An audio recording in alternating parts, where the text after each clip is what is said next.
Começando mais um Monza Experience, dessa vez colocando o nosso querido 500EF aqui na estrada para rodar. Manhã de sol aqui, estrada completamente lisa, asfalto muito bom, estamos rodando bem. Uma média aqui 2.100 giros, 90 km por hora. Essa é a vantagem do câmbio com 5 marchas, né? Diferente do nosso querido personalizado com automático, quando você está lá a 2.700 giros e tal, você está navegando a 70 km por hora, por aí. E aqui no querido Monza 500EF, em quinta marcha, você anda bem mais que isso. Então é o mesmíssimo motor com a vantagem da quinta marcha. Então ele aproveita melhor o giro do motor, muito bom. Se tivesse um automático 4 marchas naquela época, né, já seria um bom negócio. Enfim, quem sabe a gente troca esse câmbio, coloca um câmbio de CVT e aí não tem mais marcha. Não, para com essa frescura. Enfim, vamos lá. No episódio de hoje a gente vai falar de outra coisa, que é aproveitando essa trilha que você está escutando do AC/DC aí no fundo, é justamente o que faz com que muita gente ande de carro, que é o fato de você conseguir colocar música no carro. É isso mesmo, música. Quem não lembra, na época da década de 50 e começo dos anos 60, a única forma de tocar música no carro era o famoso rádio. No Aero Willis, por exemplo, o rádio que vinha de fábrica era o rádio AM. Não tinha FM no Brasil naquela época, que era a frequência modulada, que permite a transmissão estéreo em 2 canais, em maior definição. Então não, era a definição em mono, eram rádios AM e um único canal. Então era um negócio realmente chato. E aí, quando a gente veio com FM e tal, já melhorou bastante, mas ainda não foi o suficiente. O negócio começou a andar, na verdade, depois que a Philips, a querida Philips holandesa, lá na década de 60, no final mais ou menos da década de 60, inventa e populariza a fita cassete. Fita cassete, não a fita como ela é, né? O material cassete. Isso já existe da década de 50. Mas a Philips foi a única empresa, foi a primeira empresa que acreditou num formato que ela projetou que daria uma forma mais fácil do usuário ter, que era embalar aquela fita com 2 rolinhos, né? Numa fita menor, com menos espessura, para que tivesse um transporte mais fácil, e não aquela fita desse tamanho, de 4, 8 polegadas, enfim, fita grande de rolo, com gravadores de rolo como existiam na época. Então ela acreditou na miniaturização da fita cassete e também na forma a prova de usuário bobo. Que era o quê? Era muito chato você montar aqueles gravadores de rolo, você tinha que colocar o carretel, passar pelo cabeçote, só depois apertar o play para o negócio funcionar. E a Philips acabou com essa história, embalando tudo isso num único cartucho de plástico, com 2 rolinhos lá dentro, que o usuário não tinha mais acesso a nada. Apertava aquele negócio, colocava no toca-fita e ele estava pronto para ser executado ou até gravado. Pois bem, e aí veio, naquele episódio eu mostrei a National e outros equipamentos que fizeram a gravação, mas o que eu vou mostrar hoje é o que na verdade fez na década de 80. Muita gente com qualquer carro saía de fábrica já com os queridos rádios motorrádio ou rádio toca-fita. Os modelos mais avançados ou mais luxuosos traziam o toca-fita integrado. Os modelos mais básicos continuavam trazendo o rádio AM e FM. E o dispositivo que a gente tem daquela época, exatamente de 83, é o que eu vou mostrar agora numa outra cena. Então aguardem aí mais um equipamento antigo a ser colocado lá.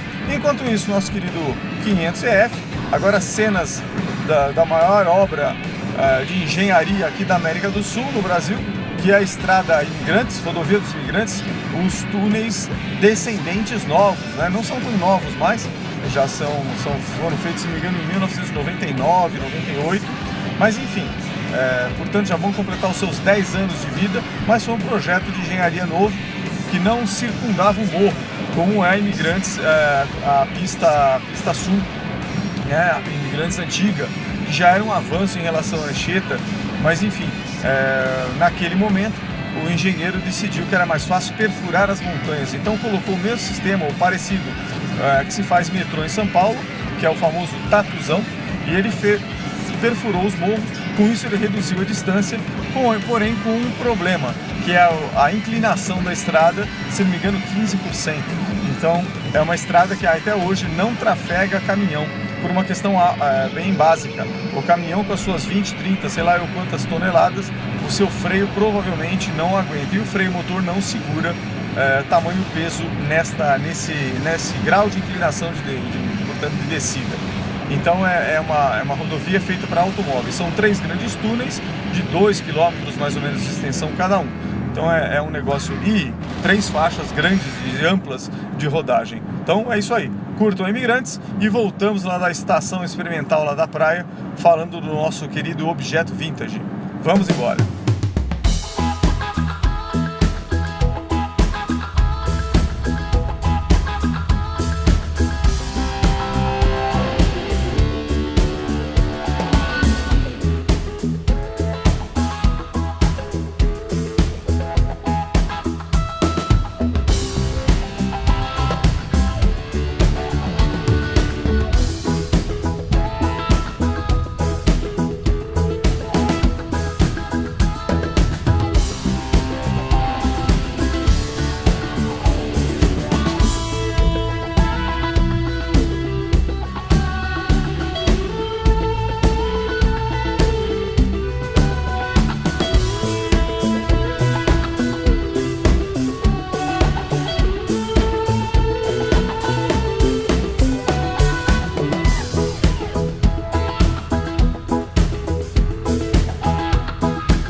Muito bem, pessoal.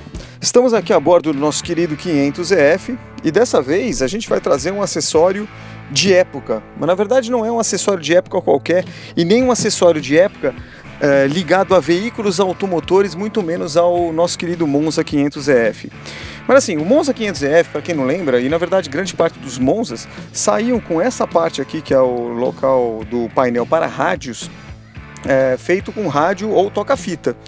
Então, nos modelos mais caros, o Monza tal, já trazia isso meio que de fábrica, trazia um rádio fio com o motorrádio, dependendo da configuração do carro, que já vinha lá com rádio AM/FM e especialmente vinha com a famosa fita cassete, que é algo que caiu em desuso depois que o CD se popularizou, e hoje em dia inclusive nem CD mais existe. Você tem uma coisa parecida com essa aqui, onde você usa um simples chip de memória, coloca aqui milhares de músicas que ficam à sua disposição, enfim, você tem a sua playlist aqui da forma que lhe convém. Mas enfim, na época desse carro, em 1990, não era assim.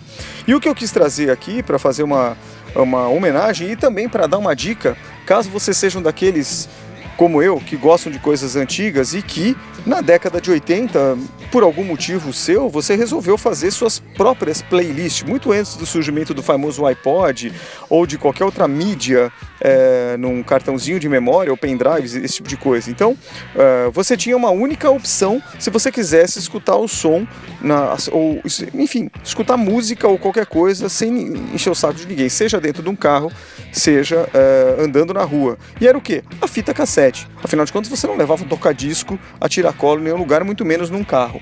Parece que houve até tentativa de colocar um sistema de toca-disco dentro do carro, mas obviamente até pelo tamanho do disco, isso acabou não vingando. Mas enfim, um pouquinho de história, e o que eu estou falando aqui você pesquisa aí fartamente no Wikipedia da vida, na internet e tal. Imagina o seguinte, volte no tempo, né? Som automotivo, você volta lá para a década de 60, já falei um pouquinho na introdução, rádio AM, depois vem o FM, vem umas fitas, meu pai teve uma Variant 72, era um toca-fita diferente, não usava fita cassete, ele usava uma fita de um cartucho, e esse cartucho também, você tinha que fazer, só de um problema nesse cartucho, né? Você não conseguia gravar em casa, você tinha que comprar uma mídia pronta, então a forma de criar uma playlist sua naquele momento era inviável, né? Enfim, avançou, e aí começou a fita cassete. Então vou começar um pouquinho dessa história, que é o seguinte. Sony, todo mundo conhece, né? A marca Sony, criada lá no pós-guerra, aí, renomeada na verdade, era uma empresa da família do Akio Morita, mas foi renomeada depois do pós-guerra e tal, e que fez até panela de cozinhar arroz e tal. a invenção, a busca humana e do Akio Morita. O Akio Morita era o filho na verdade era o fundador da Sony Corporation, né? Era o presidente da Sony. O Akio Morita, para quem não sabe, ele nasceu em 1921, foi oficial, foi tenente do exército japonês, combateu, portanto, os aliados, na época da guerra. Embora não acreditasse na guerra, mas ele, como ele mesmo conta no livro dele, que depois eu vou mostrar, não acreditar publicamente no Japão naquele momento era quase que assinar uma sentença de prisão. Então ele acabou sendo um oficial, um tenente do exército japonês. Terminada a guerra em 45, e ele voltando para a base, esperando aquela transição depois que os americanos tomaram o Japão, né, e colocaram um general, tudo mais, comandando o país, os japoneses estavam meio perdidos, porque de um lado a população, muita gente acreditava piamente no imperador, e aquele negócio todo, o japonês era muito difícil aceitar que ele tinha sido vencido na guerra, mas obviamente foi, naquele massacre desgraçado, inclusive com as bombas nucleares de Hiroshima e Nagasaki, e também foram vencidos em vários flancos, não só pelos americanos, mas também pelos russos, né? E aí estavam numa situação do tipo, o que vai ser da gente? E o Akio Morita tem nesse negócio todo, ele retoma para os negócios da família e começa a cuidar da posição nas indústrias que eles tinham, que depois culmina na Sony. O que é legal dessa história é que lá em 1950, a Sony faz esse gravador aí. Era uma tentativa, uma das primeiras do Akio Morita à frente da Sony, em lançar alguma coisa eletrônica moderna e que tivesse um uso. Esse equipamento que vocês estão vendo, ele pesava 35 quilos e ele tinha uma coisa inédita naquele momento, em 1950. Era um dos pioneiros a gravar fita magnética, ou seja, era uma forma de você transmitir conhecimento, ou seja, gravar voz. Não se pensava tanto em gravar música, porque música já tinha o fonógrafo, o disco, o LP e etc. Mas era uma forma de transmitir, qualquer um poderia gravar fitas. E ele descobriu a duras penas que aquele produto que aparentemente era caro, especialmente no Japão do pós-guerra, que ninguém tinha dinheiro para gastar com, entre aspas, um brinquedo caro, ele começou a descobrir que aquilo não era um brinquedo, aquilo tinha uma utilidade pública.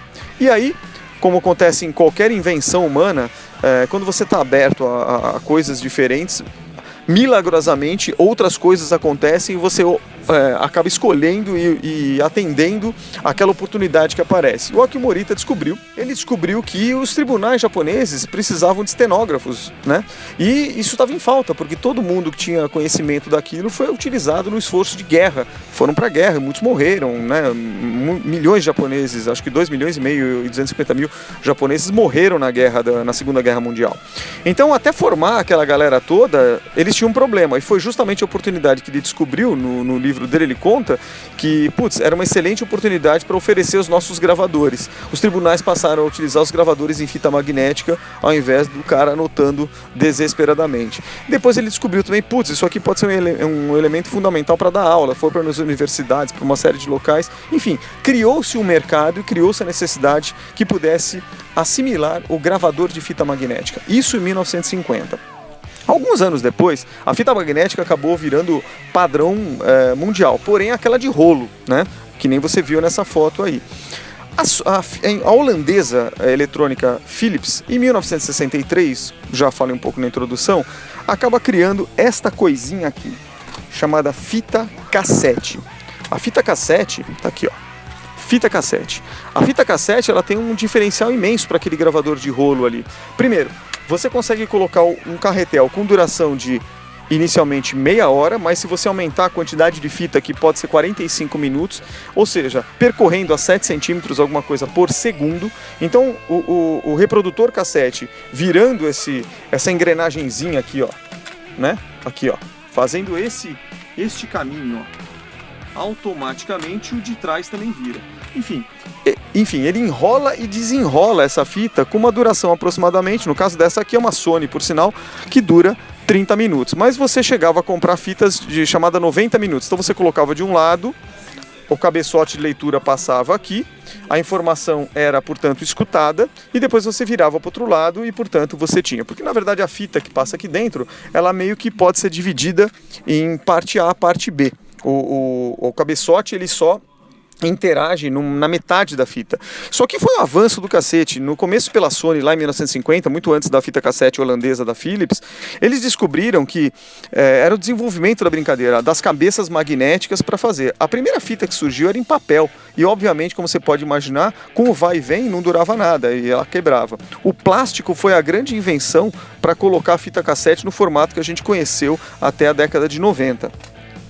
E aí descobriram na Sony, os engenheiros, que se você aplicasse no cabeçote de gravação ou leitura para ficar um áudio melhor de ser escutado, sem ruído, eles descobriram que se eles colocassem uma bobina de corrente alternada, apagando a fita segundos antes, centímetros antes de passar pelo cabeçote que ia gravar a informação, o ruído na hora da reprodução era muito menor. Enfim, esses avanços foram sendo cozinhados ao longo de 20 anos, até que a Philips lança a fita cassete. A fita cassete, ela é a prova de idiota. Você não tem contato manual com essa superfície aqui, que é a fita cassete. Então você tem uma pouca probabilidade de danificar esse negócio. Ela fica isolada num compartimento plástico. Outra coisa é que você coloca numa caixinha como essa aqui e ela fica absolutamente... Ela ganha portabilidade. Você enfia isso aqui no bolso de numa camisa social que se usava muito na época, no bolso de uma calça jeans, enfim. Isso aqui, cara, garante 60 minutos com a sua música, com a sua voz, com aquilo que você queira gravar, e isso leva em qualquer lugar. O poder que isso aqui teve no mundo revolucionou o mundo naquele momento. Porque as pessoas não tinham... põe que nem isso aqui, põe o celular gravando, não existia nada disso. Então, fita cassete era o negócio. Bom, 63, portanto, a holandesa Philips lança. Esse negócio, obviamente, com baixo preço, começou a ser comprado pela população. Surgiram, portanto, cada vez mais os reprodutores, seja os de mesa, os mais portáteis e tudo mais, mas falei tudo mais de novo, mas a grande sacada do cofundador, o Ibura, não sei o que Ibura, aparece o nome aí, enfim. O Ibura, numa viagem de negócio constante, porque eles tinham que fazer viagens constantemente aos Estados Unidos e tudo, obviamente, do Japão para lá, que era a sede da Sony, ele levava um gravador, se não me engano, um TC-D5. Solta a foto aí. Era um gravador muito bom, que ainda hoje você consegue achar no Mercado Livre ou no eBay, geralmente no eBay. Você acha, inclusive, original, em bom estado, e ele é caro. E era um dos primeiros gravadores portáteis. Ele podia funcionar, além de corrente alternada, também podia funcionar a pilha. E ele levava aquilo na viagem. E numa das viagens tinha um problema. Quando ele voltou para o Japão, ele falou com os engenheiros e falou com o presidente na época também da Sony. Falou, cara, não tem como fazer um fone de ouvido melhor para a gente poder escutar? Porque eu quero ouvir música, alguma coisa na minha viagem. Eu fico muito tempo ali viajando e o único entretenimento além do livro seria ouvir música. Só que não dá para incomodar os outros. Então... Inclusive ele usou um conceito que ainda hoje no metrô de São Paulo muita gente não entende, né? Que é escutar música em público, e num público que não é o seu, não é muito educado. Então, por quê? Porque ninguém é obrigado a gostar do tipo de música que você gosta. Então, para isso existem os fones de ouvido. E aí a Sony começou a fazer os fones de ouvido, ou os headphones, o fone de cabeça, né? Traduzindo ao pé da letra. Enfim, o mundo andou mais um pouquinho e lá por 1977, olha só, um produtor musical brasileiro, na verdade era um alemão, naturalizado brasileiro, era produtor musical em São Paulo, lança um termo que era o chamado Stereo Belt. O Stereo Belt dele era um aparelho portátil para escutar fita cassete com fone de ouvido estéreo, obviamente. Por que estéreo? Porque tudo que se ouvia era um canal só, era mono. O estéreo dá uma noção espacial. Como você tem o left e right, ou seja, o alto-falante direito e esquerdo, e a gravação é feita em canais separados, você não sabe, é isso que é o estéreo, 2 canais. Quando você compra hoje um home theater, tem 5.1, 7. Não sei o que, são canais diferentes onde a música é escutada para te dar uma noção espacial. Por quê? Porque a sua querida orelha, e essa aqui, quando você escuta um som um pouquinho diferente de um lado e de outro, te dá a noção ambiente, te dá a noção real. É por isso que no cinema, às vezes, o som vem de trás, aquele negócio todo. E agora imagina tudo no mesmo canal. Você não tem, obviamente você percebe que é uma gravação. Então o som estéreo, e que é usado inclusive normalmente em carros, né? Tirando o subwoofer que hoje em dia vai atrás, ele te dá uma noção, quando você grava uma música em estéreo, ela já é gravada lá no estúdio em estéreo, como todas são hoje, então você tem os timbres e alguns instrumentos mais marcantes de um lado que de outro, e te dá aquela noção de que uma audição espacial. Então, o nosso querido brasileiro naturalizado, como era um produtor musical e entendia bastante de música, resolveu fazer exatamente isso. e criou o Stereo Belt. Enfim, isso obviamente as indústrias acharam que aquilo era uma cagada tamanho família. E por quê? Porque todo mundo achava que era muito ridículo alguém usar um fone em público. Isso são aquelas coisas que acontecem no mundo e que anos depois, quando você começa a dar risada. Mas como que alguém achava isso? Hoje em dia, você anda em qualquer lugar, em qualquer grande metrópole, todo mundo tá com o seu foninho de enfiar na orelha lá, e outros até, aqueles hoje em dia Bluetooth sem fio, como da JBL, de outras marcas, da própria Sony. Mas enfim, naquele momento, isso era um negócio, ai que ridículo, o cara vai andar com isso na rua.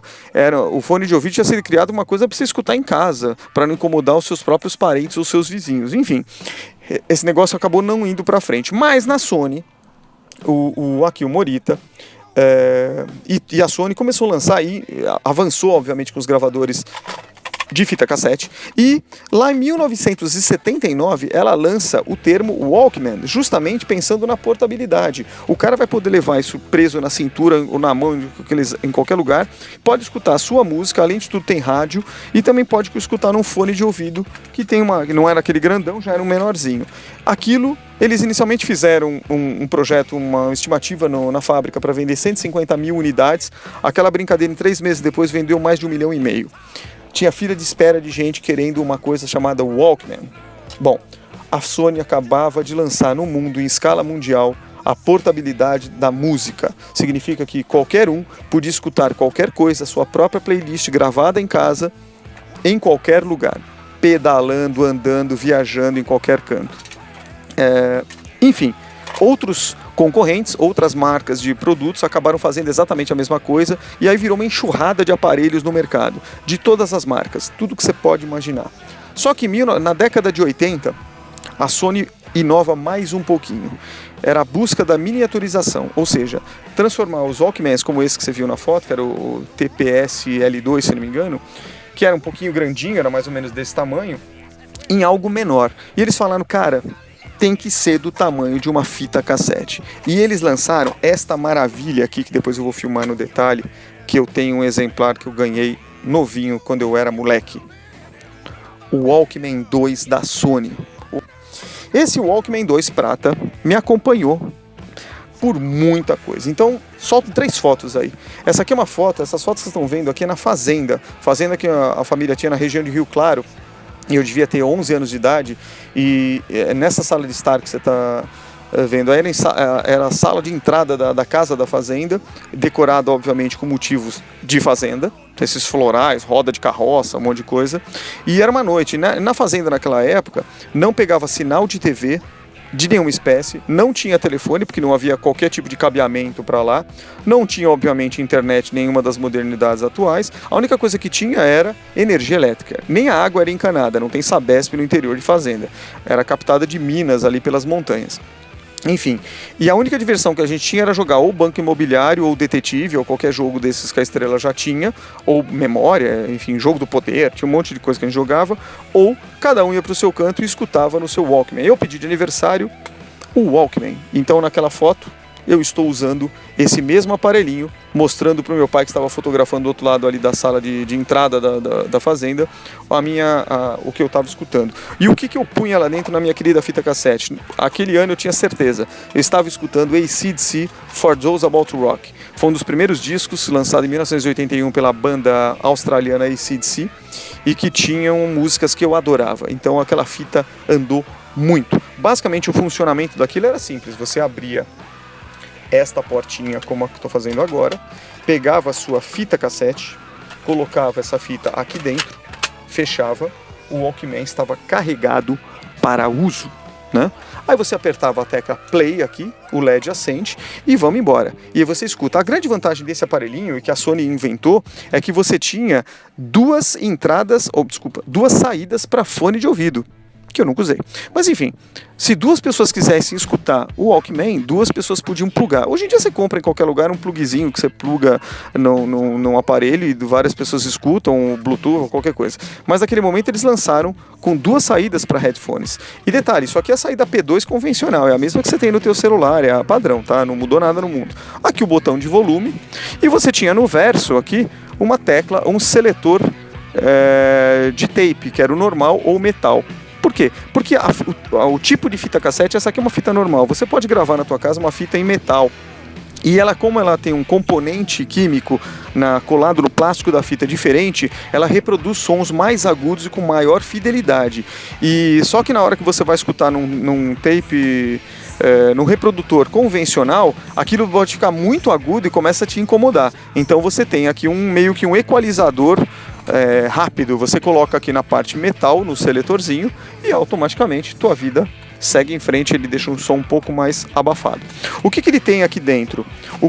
Ele funciona, obviamente, a pilha, e é tão miniatura o negócio que você coloca a pilha, ó, numa portinha aqui, você tira essa portinha, e você tem aqui, ó, o compartimento para 2 pilhas AA, que hoje em dia você pode até colocar uma recarregável. Aqui dentro você tem o rolo pressor, a cabeça de leitura, tá vendo? Enfim, a fita passa exatamente nessa parte meio cromadinha ali.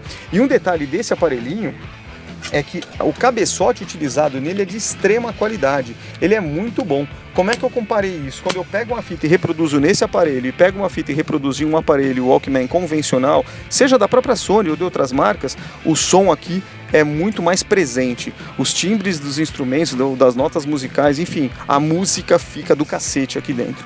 Por que eu estou mostrando isso? Vou até colocar minha fita aqui, que tem a trilha sonora do filme De Volta para o Futuro, de 84, do Spielberg. Já explico isso, está aqui a minha fita gravada exatamente do LP daquele ano. Enfim, e foi esse o lançamento. Então o Walkman, e só essa propaganda é fantástica. Olha o uso do Walkman. Tem 2 propagandas que eu achei na internet e que falam bem. Esse é um cara presente hoje. Quem é que hoje não vai numa academia, quem frequenta a academia, quem é que não gosta de ouvir sua própria música? Todo mundo pluga no teu celular e segue a vida. Exatamente era o conceito que ninguém menos que Akio Morita da Sony inventou. Acabei de quebrar o aparelho. Não, com este aparelhinho, o Walkman 2. Esse Walkman 2, ele saiu também em outras versões de cores. Tem a vermelha, você vai ver aí no detalhe, tem a preta também. Fantástico. A minha, no Brasil, a gente teve só essa aqui, que foi a prata. Esse aparelhinho, ele funciona, e hoje eu digo que ele é uma excelente opção se você fizer um outro negócio, que pega um cabo como esse, que você compra em qualquer lugar, que é um P2. P2 é esse plug aqui, ó. P2, tá vendo? Inclusive, por que 2? Porque ele é estéreo, ó, tem 2 coisinhas pretas aqui, porque é um canal, isolando cada canal, o direito e o esquerdo. E você pluga aqui no seu aparelho sonoro, que pode ser em qualquer lugar que tem uma entrada. Por exemplo, esse rádio USB aqui, ele tem a entrada.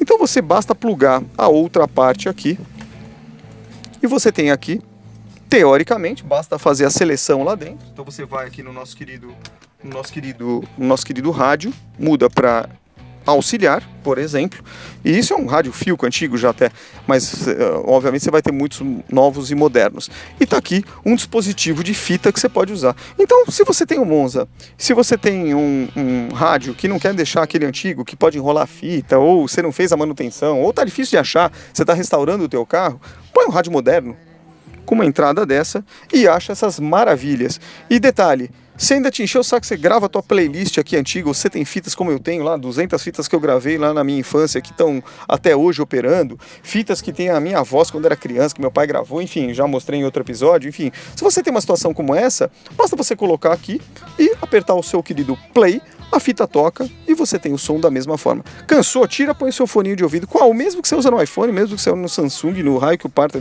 a marca do seu celular. Então, essa aqui é a história que eu queria contar. O Walkman 2 da Sony continua sendo um acessório muito bom. Terminando de falar do nosso querido alemão naturalizado, né? Ou melhor, alemão naturalizado brasileiro. O que aconteceu com ele? Ele processou a Sony. Por uso indevido daquilo que ele havia criado, que era o Walkman. Esse processo durou muitos anos, até que em 2003 eles entraram num acordo que não foi divulgado, supõe-se que tenha sido um acordo muito bom para ele encerrou o processo e a Sony pagou uma grana, sabe-se lá quanto, para que esse assunto morresse, e hoje, portanto, e para o resto da vida, o termo Walkman foi inventado pela Sony e depois popularizado aí no mundo. Uma dica que eu dou também, se você gosta de leitura, é um livro antigo, edição lá da década de 90, enfim, da livraria, a editora é a Cultura, tá aqui. Aqui o Morita, solta no detalhe aí depois, mas enfim, Made in Japan, Akio Morita. E aqui é uma autobiografia dele, onde ele conta desde o momento da guerra e até o momento em que, portanto, até a metade da década de 80 e tal, ele prevê não, ele fala aqui ainda de disco laser, ele fala que o videocassete ia acabar. O que ele não prevê nesse livro aqui, obviamente, é o fenômeno da internet que ninguém conseguia prever. Então, a tecnologia que ele coloca de fibra ótica, que ele menciona, está tudo aqui dentro e hoje é realidade exatamente como a indústria já previa, ele e a indústria. Akio Morita é um dos ícones no mundo empresarial porque foi um excelente administrador. Foi um cara que fez da Sony a potência que ainda hoje é. Então, e foi um cara revolucionário à frente do seu tempo, porque ele colocou produtos no mercado como o primeiro videocassete do mundo, enfim, fez coisas maravilhosas. E hoje ainda a Sony é uma potência eletrônica gigantesca em 200 mil segmentos de mercado. Então, é uma boa leitura. Esse cara faleceu em 1999, ele nasceu em 21, faleceu em 99 e, por incrível que pareça, jogando tênis, que era o esporte favorito dele, teve um infarto após terminar o jogo e faleceu. E para terminar essa nossa história, já que o negócio agora ficou longo, a bordo do nosso 500 EF, que andou aí de São Paulo para cá e que rodou bem e volta agora mais uns 80 km de estrada, enfim, vem fazer o seu papel aqui de manter a lubrificação constante, de manter o carro em ordem, a gente coloca o De Volta para o Passado. Na verdade, a fitinha do De Volta para o Futuro, Back to the Future, nós vamos do querido Spielberg, nós vamos apertar a nossa querida tecla e vamos soltar aqui a nossa trilha sonora. Não pode ser longa porque nosso querido YouTube ou Facebook depois bloqueiam e silenciam o vídeo. Então, se você curte viajar, você coloca o cinto de segurança, que eu não vou fazer agora porque só tenho 2 mãos. Fique tranquilo, reclina o seu banco, vai no seu Monza 500EF, aperta a tecla play e...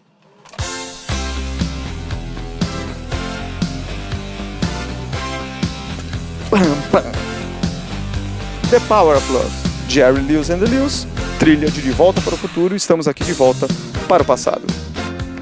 Fui, galera!